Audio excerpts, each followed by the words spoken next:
కృష్ణుడిని ఆరాధించాలంటే కృష్ణుడి విగ్రహం అనేది మనం ఇంట్లో పెట్టుకొని ఆరాధించాల్సి ఉంటుందా గురూజీ? అసలు ఎందుకు పెట్టుకోవాలి కృష్ణుడి విగ్రహాన్ని?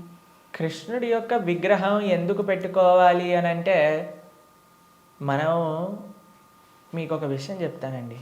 మీకు చాలా ప్రేమ ఉన్ని వ్యక్తిలోని ఎవరైనా ఉన్నారనుకోండి, మీరు ఏం చేస్తారు? మా కాలేజ్లో మేము ఇంజనీరింగ్ చదువుకునేటప్పుడు చూసేవాళ్ళం అనమాట. ఎవరికైనా గర్ల్ ఫ్రెండ్ బాయ్ ఫ్రెండ్ ఉన్నారనుకోండి, వాళ్ళు ఏం చేస్తారు తెలుసా? స్క్రీన్స్ ఎవరిపైన వాళ్ళు ఫోటో పెట్టుకునేవారు అనమాట. అదే అడుగుని, అరే వీళ్ళెవరు అంటే, వీళ్ళు నా గర్ల్ ఫ్రెండ్, వీళ్ళ బాయ్ ఫ్రెండ్ అని చెప్తూ ఉండేవారు. తర్వాత మేము ఎప్పుడైనా వాళ్ళకి రూమ్కి వెళ్ళాం అనుకోండి, రూమ్లో కూడా వాళ్ళ ఫోటోలు ఉండేవి. దాని తర్వాత ఎక్కడ పర్సులో చూసానుకో, పర్సులో కూడా వాళ్ళ ఫోటో ఉండేది.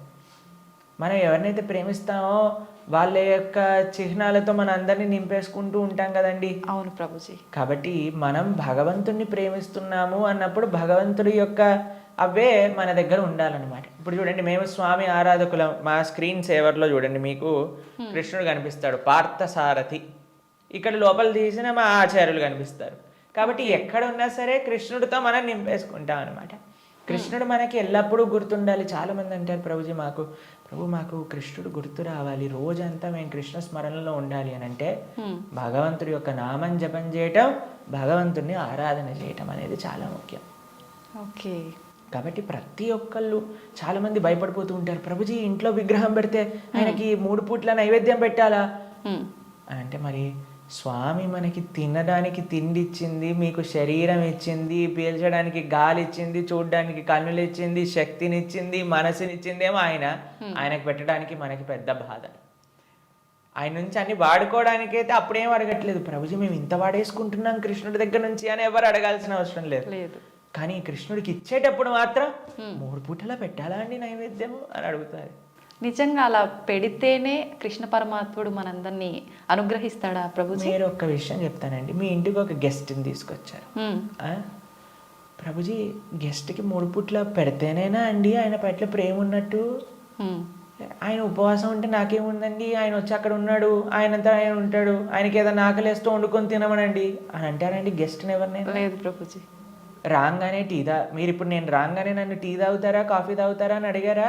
అవును ప్రభుజీ. మరి అడగకుండా పర్వాలేదులే ఈయన వచ్చాడు కదా, ఈయన ఇష్టం ఉన్నట్టు ఈయనని కూర్చొని ఈయననే మైక్ సెట్టింగ్ చేసుకొని ఈయననే షూటింగ్ చేసుకొని వెళ్ళిపోని ఇవ్వండి అంటారా? లేదు ప్రభుజీ. కాబట్టి మనం ప్రేమతో భగవంతుని పిలిచినప్పుడు, భగవంతుడు వచ్చినప్పుడు ఆయనకి సేవ చేసే బాధ్యత కదండి మనకి. అవును. ఆయనకేం కావాలని కాదు, కానీ మనకు ఆయన పట్ల ఉండే ప్రేమను వ్యక్త చేసుకోవడానికి మనం సేవ చేసుకోవాలి. ఇప్పుడు ఆయనకి రావాల్సిన అవసరం ఏముందండి? మీరు ఇందాక అన్నారు, ప్రభుజీ మీరు వచ్చినందుకు చాలా సంతోషమైంది అని.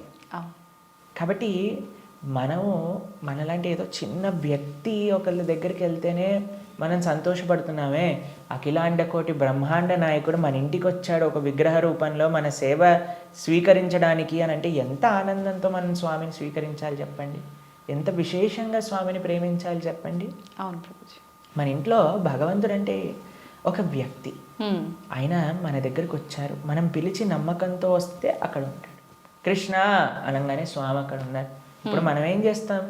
భగవంతుడి యొక్క పూజ అంటే పెద్ద ఏదో వీళ్ళు అనుకుంటారు ఒక ఎక్స్ట్రా బాధ్యత మా తలపైన వేసేస్తారని. కాదండి, ఈజీ. ఇప్పుడు నేను వచ్చాక మీరేమన్నారు? రండి కూర్చోండి, నీళ్లు తాగుతారా, ఏదన్నా తీసుకుంటారా, అంతే భగవంతుడి ఆరాధన.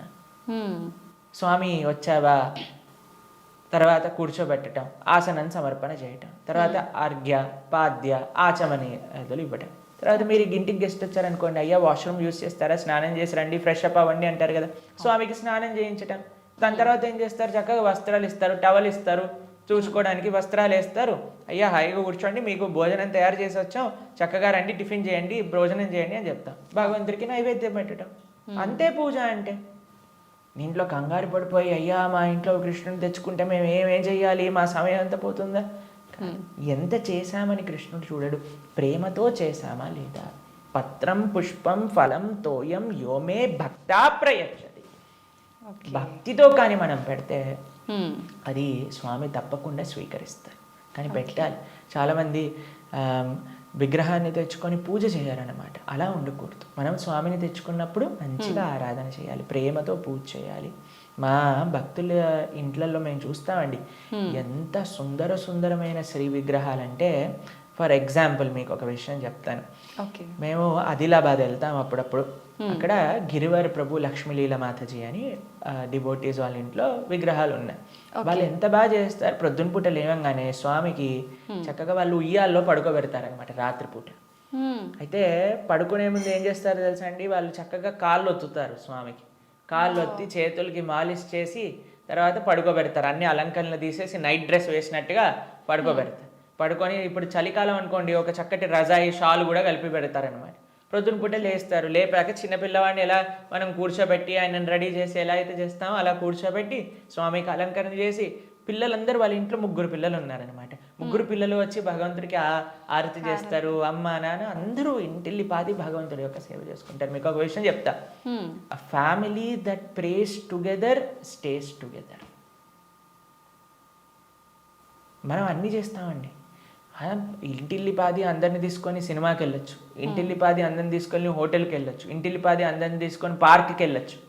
అయినా సరే మాకు ఫోన్ చేసి చెప్తున్నాను, ప్రభుజీ మా ఇంట్లో ఎవరు మమ్మల్ని అండర్స్టాండ్, పిల్లలు మాటినట్లేదు ప్రభుజీ, ఈయన గారు మాటినట్లేదు ప్రభుజీ, ఆవిడ మాటినట్లేదు ప్రభుజీ, తలనొప్పి వస్తుంది ప్రభుజీ. నేనంటే, అమ్మ మీరు సినిమాకి తీసుకెళ్తున్నారు, సీరియల్ చూపిస్తున్నారు, పార్క్కి తీసుకెళ్తున్నారు, రెస్టారెంట్కి తీసుకెళ్తున్నారు, ఎప్పుడైనా మీరు నలుగురు కలిసి ఒకటేసారి భగవంతుడికి పూజ చేశారా?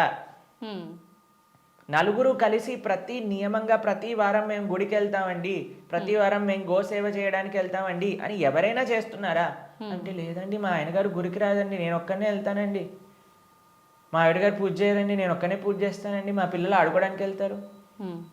ఏవైతే చేయకూడదో అన్ని నలుగురు కలిసి చేస్తున్నారు, ఏదైతే పని చేయాలో కలిసి చేయట్లేదు కదా. మేము అన్నాం వాళ్ళకి, ఒక నెల రోజులు కలిసి మీరు ఆలయానికి వెళ్ళండి, నెల రోజులు కలిసి గోశాలకు వెళ్ళి గోసేవ చేయండి, ఒక నెల రోజులు కలిసి ఒక 5 నిమిషాలైనా సరే భగవంతుడు ముందు ప్రార్థన చేయండి అంటే, నెల రోజుల తర్వాత మాకు ఫోన్ చేశారు. ఫోన్ చేసి, ప్రభుజీ ఇప్పుడు మేము ఇంతకు ముందు కంటే చాలా ప్రశాంతంగా ఉన్నాం, ఇంతకు ముందు కంటే చాలా మార్పు మా జీవితాల్లో వచ్చింది. కాబట్టి మేమన్నా ఇలానే చేస్తూ ఉండండి, ఇంకా శాంతి మీ ఇంట్లో పెరుగుతుంది. కాబట్టి మనకు ఒక కామన్ పాయింట్ కావాలి.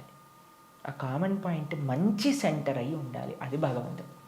భగవంతుని కేంద్రంగా పెట్టుకుంటే, ఇప్పుడు మన ఇంటికి కేంద్రం ఏంటండి, డైరెక్ట్గా ఇంట్లో నుంచి రాగానే ఫస్ట్ మహావిశ్వరూప దర్శనం, పెద్ద LCD స్క్రీన్ టీవీ కనిపిస్తుంది మనకి. అవును ప్రభుజీ. కాబట్టి టీవీ మనకి కేంద్రం అయిపోయింది. టీవీలో ఏం చూపిస్తారండి, ఆ చెత్త ఈ చెత్త తప్ప ఏం అవసరమైన విషయాలు ఏం చూపించరు, ఇలాంటి ప్రోగ్రాముల విషయం పక్కన పెడితే. కాబట్టి మనిషికి ఏది మంచిదో అది మనకి కేంద్రంగా ఉండాలి. ఇప్పుడు దురదృష్టవశాత్తు టీవీలు కేంద్రం అయిపోయాయి ఇంటికి. ఎంత పెద్ద టీవీ ఉంటే అంత గొప్ప స్టేటస్ నీది అని చెప్పుకునే వాళ్ళు కూడా తయారైపోయారు. మేము ఒక భక్తుల ఇంటికి వెళ్ళాం. జనరల్గా భక్తుల ఇంట్లలో టీవీలు చూడం మేము ఎప్పుడు కూడా. వాళ్ళు టీవీలు తీసేసి ఎక్కడైతే టీవీ ఉండాలో అక్కడ ఆలయం ఉంటుంది. మా ఇంట్లో కూడా టీవీ ఉండదండి. మా ఇంట్లో హాల్లోకి వెళ్తే ఫస్ట్ కనిపించేది మీకు మా పూజా గది, మా ఆరాధన మూర్తులు అన్నీ కూడా కనిపిస్తూ ఉంటాయి అన్నమాట. డెలిబరెట్లీ మేము అసలు టీవీ పెట్టలేదు హాల్లో, ఎందుకంటే అందరికీ కేంద్రం భగవంతుడు ఉండాలి అట్లీస్ట్ అని. కాబట్టి భక్తుల ఇంట్లలో ఎక్కడైతే టీవీ మెయిన్ ప్రదేశం ఉంటుందో అక్కడ తప్పకుండా పూజ రూమ్ ఉంటుంది. కానీ ఈ భక్తుడి ఇంట్లో మాత్రం పెద్ద టీవీ ఉందన్నమాట. ఓకే. అయితే నేను అడిగి ఆశ్చర్యపోయాను, అదే టీవీ ఏముంది ప్రభుజీ ఒకసారి వెనకాల చూడండి అనగానే ఏం వైర్ లేవు, ఉత్తి టీవీ అలా పెట్టి ఉంటారనమాట. అయితే నేను అంటే ఏమైంది, ఎందుకు అలా పెట్టారు అంటే, ప్రభుజీ అందరు అంటున్నారు టీవీ ఒక స్టేటస్ సింబల్ అయిపోయింది, మీ ఇంట్లో టీవీ లేదా, మీ ఇంట్లో టీవీ లేదా, మీ ఇంట్లో టీవీ లేదా అన్నందుకు వాళ్ళ కోసం అని పెట్టేశాను ప్రభు, కానీ వైర్లు పెట్టలేదు, ఉత్తి టీవీ పెట్టానని చెప్పారనమాట. Okay, super Prabhuji.